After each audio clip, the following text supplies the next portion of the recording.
नमस्कार. श्री स्वामी समर्थ. अक्षय तृतीयेला पंचमहायोग लक्ष्मी कृपा मिळवण्यासाठी हे उपाय करा. लाभ मिळवा. खूपच शुभ होईल. अक्षय तृतीयेच्या लक्ष्मी देवीचे विशेष पूजन केले जाते. यासह काही उपाय करणे उपयुक्त ठरू शकते असे सांगितले आहे. अक्षय तृतीया म्हणजे कधी क्षय न पावणारी 3.5 मुहूर्तापैकी एक असलेला मुहूर्त. वैशाख शुद्ध तृतीयेला अक्षय तृतीया साजरी केली जाते. यंदा 10 मे रोजी अक्षय तृतीया आहे. या दिवशी अन्नपूर्णा जयंती, नरनारायण जयंती, परशुराम जयंती, बसवेश्वर जयंती आणि हयग्रीव जयंती असते. जैन धर्मामध्ये या दिवशी व्रत करण्याचे विशेष महत्त्व आहे. अक्षय तृतीयेला लक्ष्मी देवी आणि विष्णूचे विशेष पूजन केले जाते. त्यावेळी काही उपाय केल्यास लक्ष्मी देवीची शुभ आशीर्वाद, सुख, समृद्धी, यश, प्रगती, पद, पैसा, प्रतिष्ठा यांची प्राप्ती होऊ शकते. वैभव भरभराट मिळू शकते अशी मान्यता असल्याचे सांगितले आहे. या दिवशी सुरू केलेल्या कोणत्याही शुभ कार्याचे फळ अक्षय म्हणजेच न संपणारे असे आहे.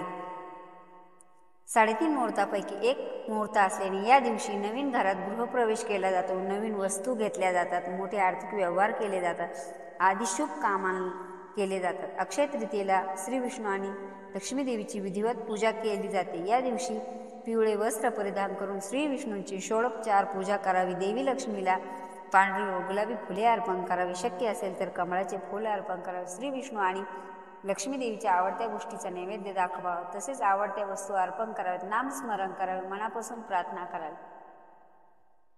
अक्षय तृतीयेला पंचमहायोग. पुराणांमध्ये अक्षय तृतीया अतिशय शुभ तिथी असल्याने सांगितले गेले आहे.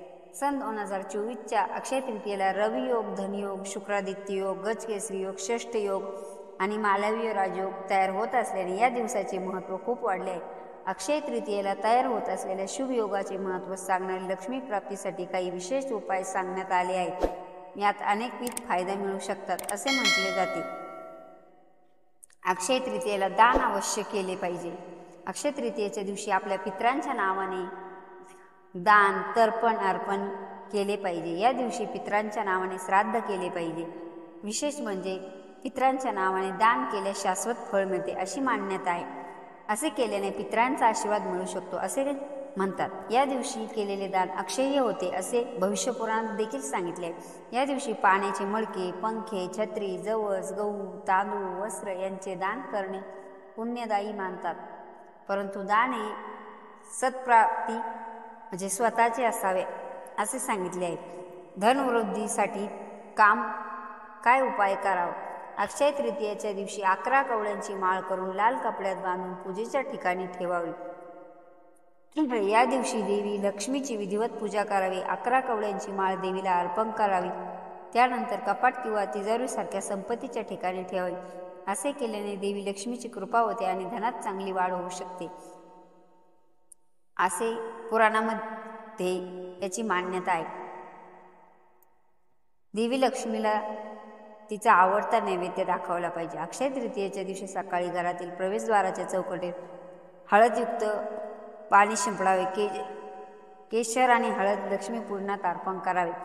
लक्ष्मी देवीला आवडत्या पदार्थाचा नैवेद्य अवश्य दाखवा. तसेच खीर अर्पण करावी. असे केल्याने आर्थिक समस्येतून बाहेर पडण्याचा मार्ग भेटेल. देवी लक्ष्मीच्या कृपेने नोकरी आणि व्यवसायात वाढ होऊ शकते. यासाठी अक्षय तृतीयेला हाही उपाय करून पाहावा.